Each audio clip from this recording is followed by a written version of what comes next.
a lack of supporting infrastructure. And so Charge was started to solve a problem, to build the infrastructure. So we don't engineer the charging stations, we design and engineer putting them into the ground. So two very different parts of the business. Right. We do what kind of is known as the pickaxes and shovels. We do, the installation, the all the engineering around that, all the permitting around that. We do it now in 40 states across the country, so we've got active projects going on everywhere.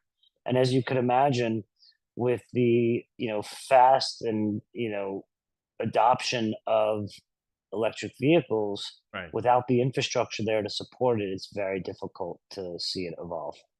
Yes, I totally agree with that. In fact, I mean, especially with the boom that we're having, it is very common to see just out there these these cases, right, of people using an EV saying that every couple hours they just have to stop and recharge. It does happen. So thank you very much for giving us that overview. Now you already mentioned that what Charge does is not building the actual devices, but the infrastructure for the stations, right? Which is honestly a really cool thing. But before we delve a little more into the engineering aspect of all this, I do want to ask you, Andrew, how did you find yourself in these electric vehicle sort of charging world, and when did you decide that you were going to be the one to address this issue and build this infrastructure for the future of sustainable transportation?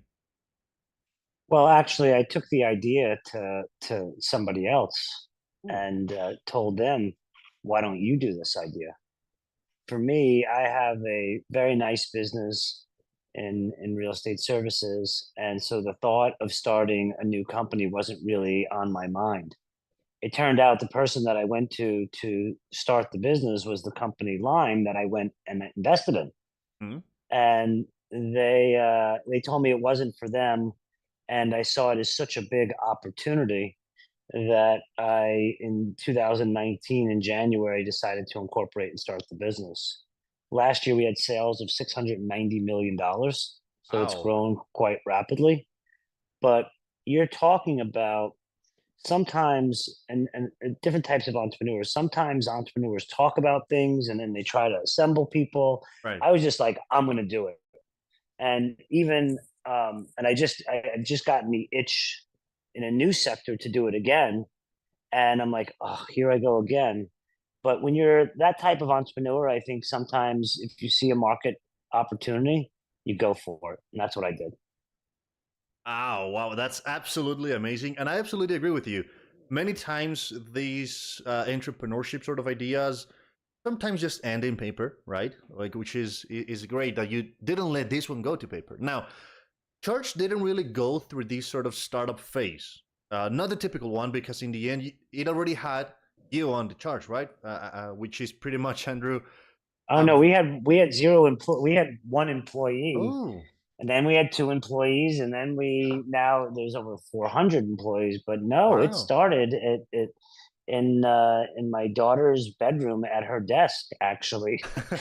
I'm not even joking. And then it moved downstairs to my kitchen table, and Progress, and yeah. then the first and then the first couple people got hired, and you got an office, and then before you know it, you're a real business. Wow. But ideas take real determination to turn them into businesses.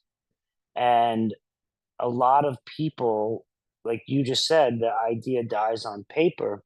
A Mhm. lot of people are conditioned to let them die on paper.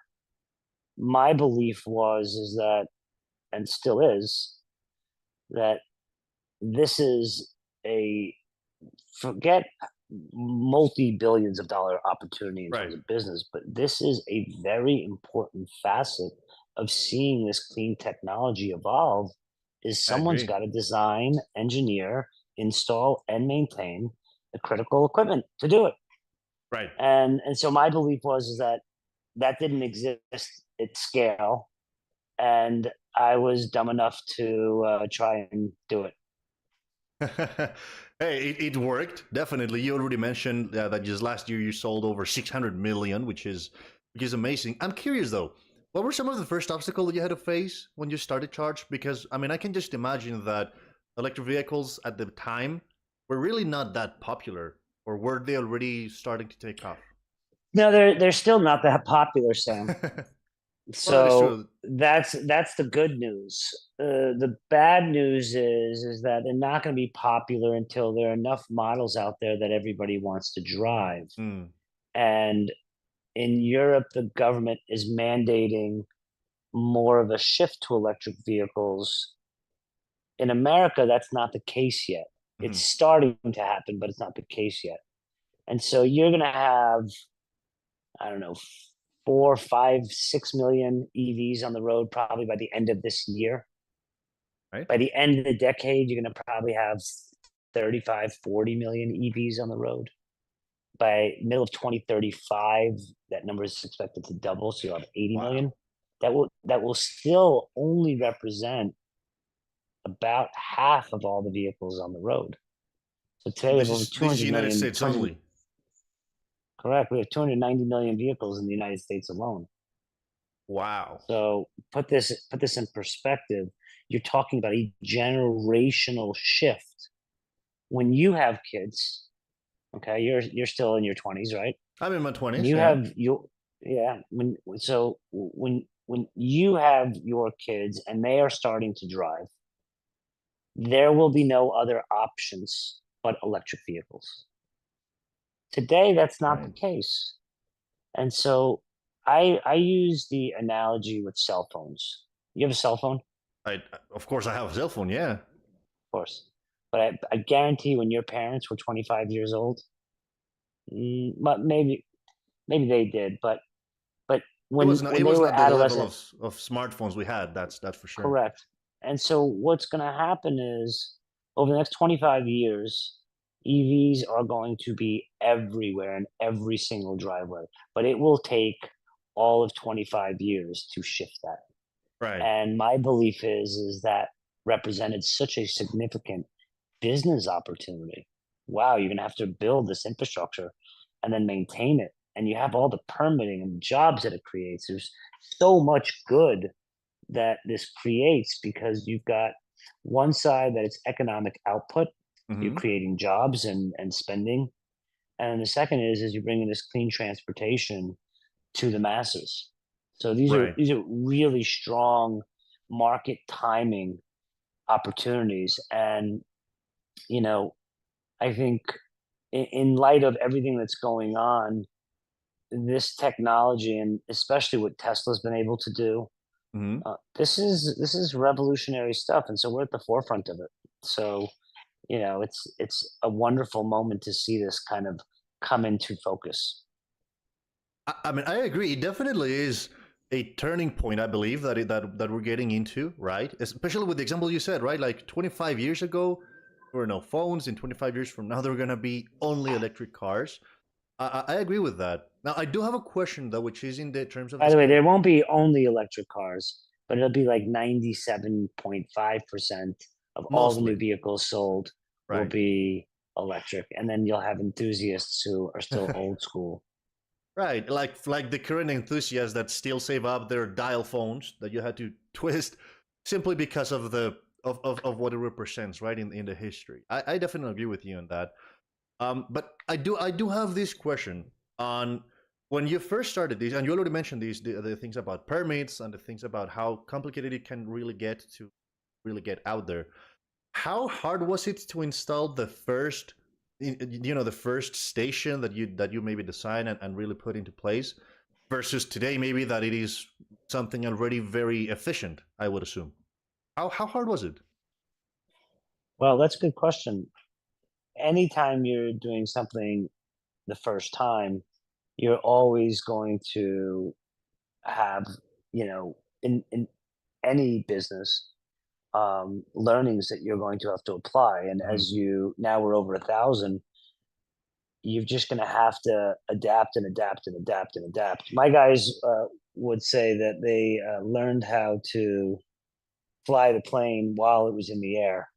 That's what they would say. But I think a testament to hard work and strong business principles is it's actually not that hard. The good news is it's really not that difficult.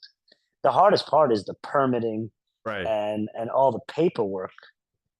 The actual install is not that difficult, and that was the beauty of it is. Right. And I think that even at scale, that's not the install part's actually the least of your concern and takes the least amount of time compared Hmm. to everything else. Right. I So to mean, put this into perspective, mhm. permitting takes longer. The actual on-site work is less than 2 weeks in most Oh, cases. that's pretty fast. I mean, it makes sense because in the end, generators, batteries, inverters, they're not new tech, right? They've been around for quite a while, so it's definitely not that hard to install it. But I was very curious about the permitting side, especially given that maybe 10, 15 years ago, I'm assuming there was not a lot of regulation when it came to EV infrastructure, right? Not as it is right now, that it has been scaling up with the time. So I would definitely assume that back in the day, the permitting was even harder. Now, how different is it to work on permitting and this type of stuff on the US versus maybe in Europe, if you wanted to install something there? Well, the United States is like 50 different countries. Okay. Every single state has its own permitting Hmm. and its own municipal approvals that you have to navigate through. Then you might have to coordinate like local tax incentives and Hmm. EV rebates that. And so we are 50 different countries. And then within those 50 different countries, every state has counties. So there's not one size fits all for permitting Right. domestically. Europe, has got the exact same issue. They just actually are a multitude of different countries. Hmm. Some countries, certainly the Nordic countries where they have access to hydropower, Right. they're innovating on EV stuff like you've never seen. And if you want to really learn about where the market's going, you would study the Nordic countries. As Wow. you get into the middle of Europe, everywhere from Germany to Holland to basically every major country within the EU has got some kind of EV strategy now. Hmm. And they are trying to determine how to incentivize people to get off petrol. Now, Right. they import all of their fuel. So if they can harness through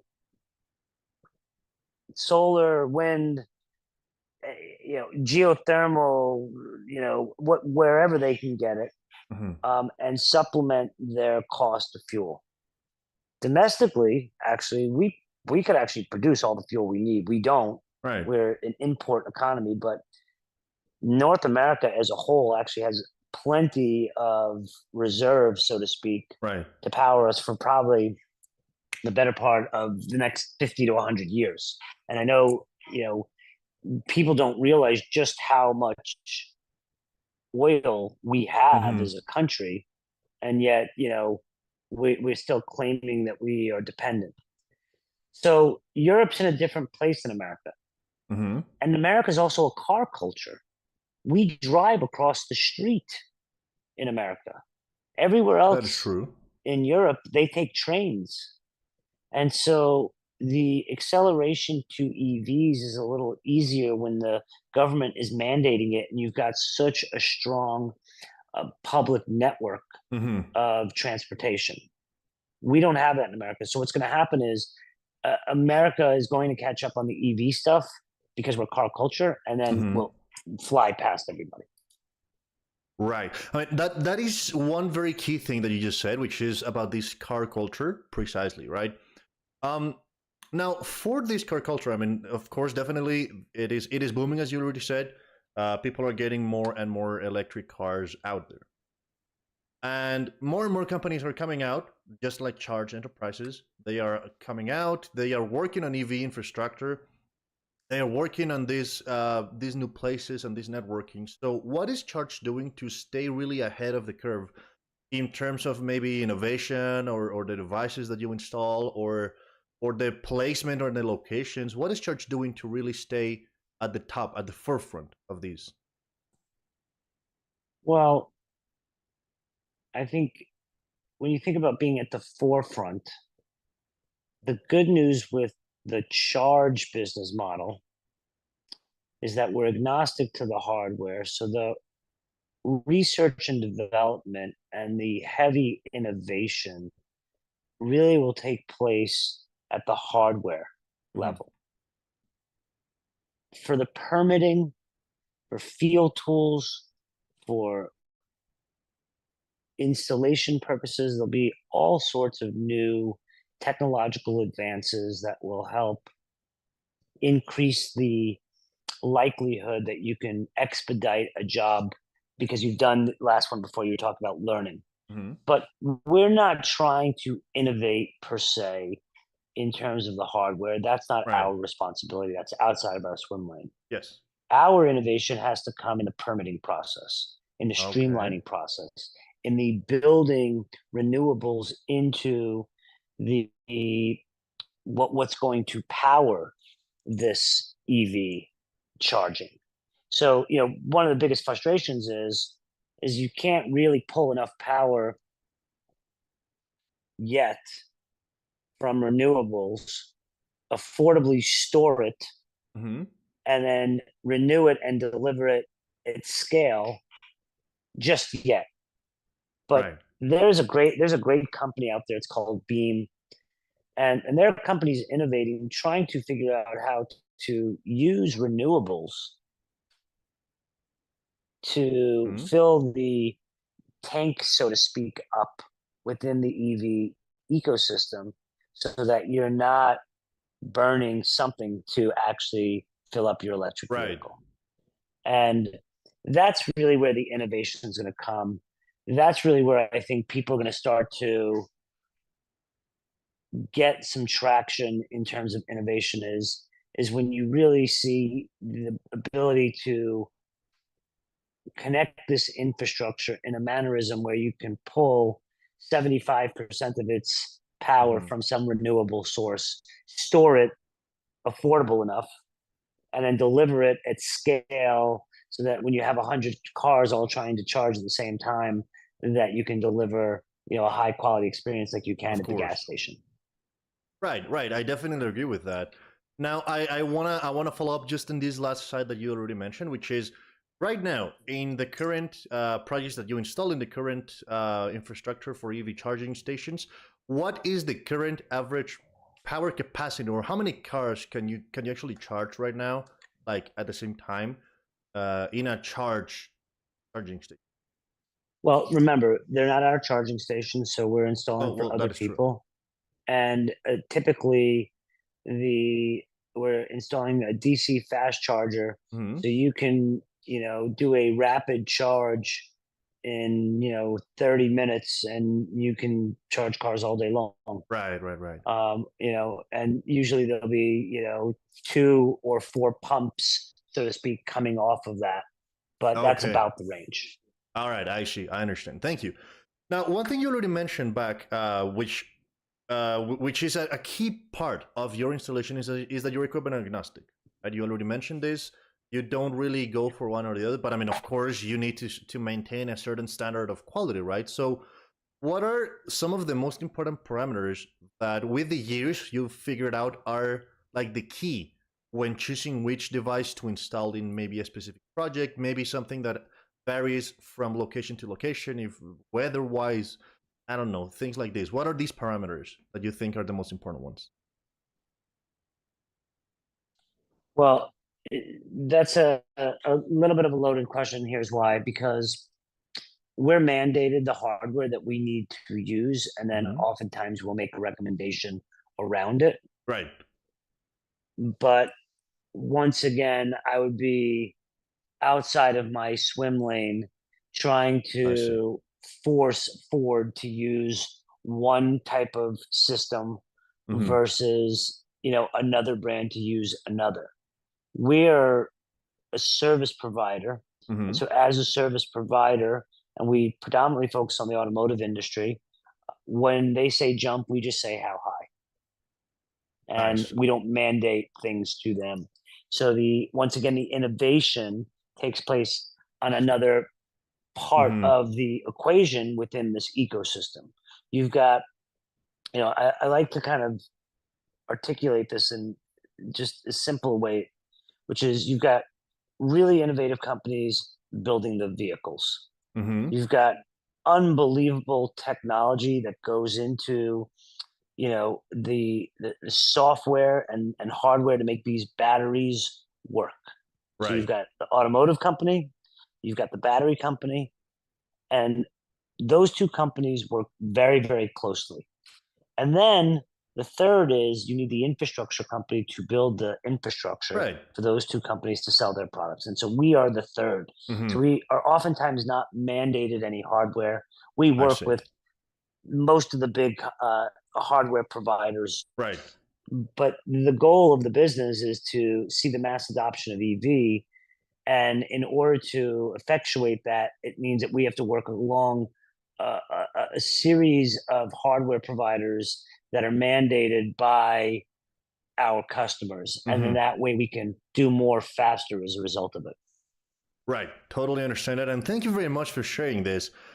Now, I want to touch more of your founder CEO career history side of this because I mean, you are a serial entrepreneur. Like that is such a specific, I mean, in my opinion, such a cool title, right? That you start multiple companies. That's really really crazy. And I have a very specific company. There's a question, sorry, regarding the charge company that you have. When growing a small business, a small company like you just said, right, that started over at your daughter's desk, then moved to the kitchen. When growing a small company to becoming a Nasdaq corporation, a Nasdaq integrated corporation, how do you ensure that your engineering power, your installation power, your finance, backbone, how do you ensure none of these falls behind with this exponential growth? You have to expect that you're going to make mistakes. So you want to fail fast. You better surround yourself with great people.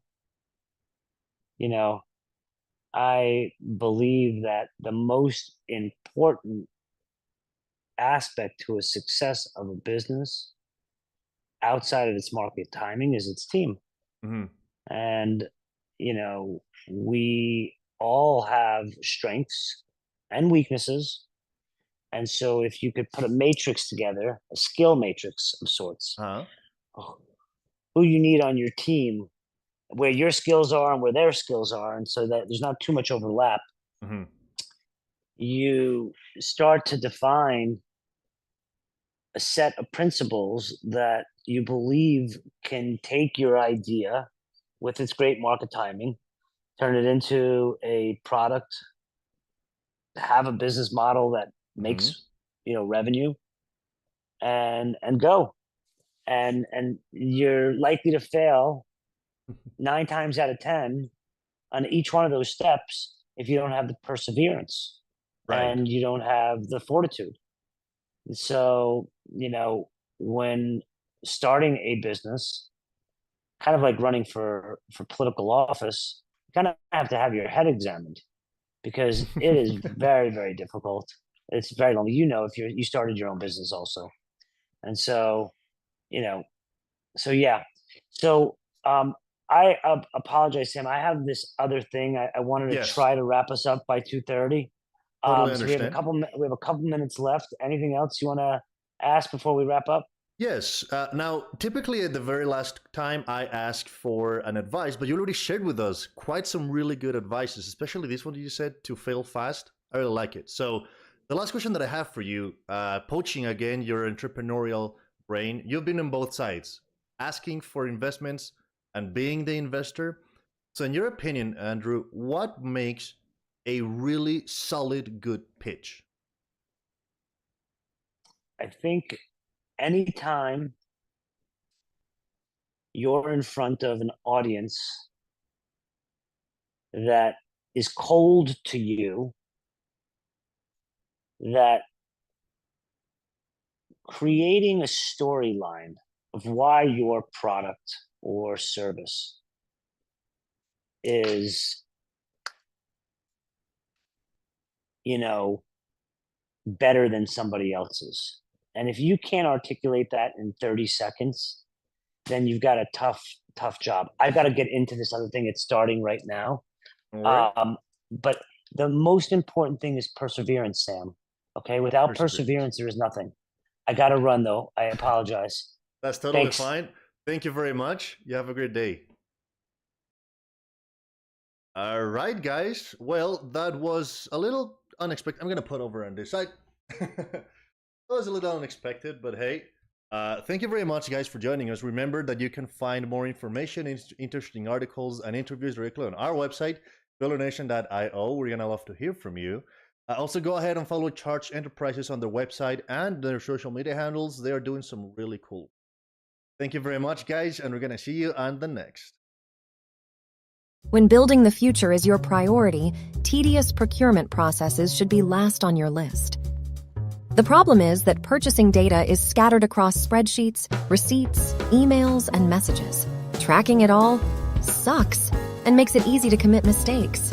Introducing the Control Hub Way, the all-in-one purchasing software for hardware companies. Buying parts, services, or office supplies? Submit a quick purchase request to buy from your list of approved vendors, or buy from a new provider. Buying from approved vendors is even easier. Import your shopping cart directly into your purchase request using our checkout integrations. When the order is ready, submit it for approval. We'll ping all pre-designated approvers both via Control Hub's website, email, and Slack notifications for a faster turnaround. If you need a PO, we got you. Generate it in one click. Online purchase? Boom, virtual card. Do an automatic 3-way match, pay invoices, and sync everything live with QuickBooks or NetSuite. Purchasing just got a lot easier. Control Hub. Get back to building.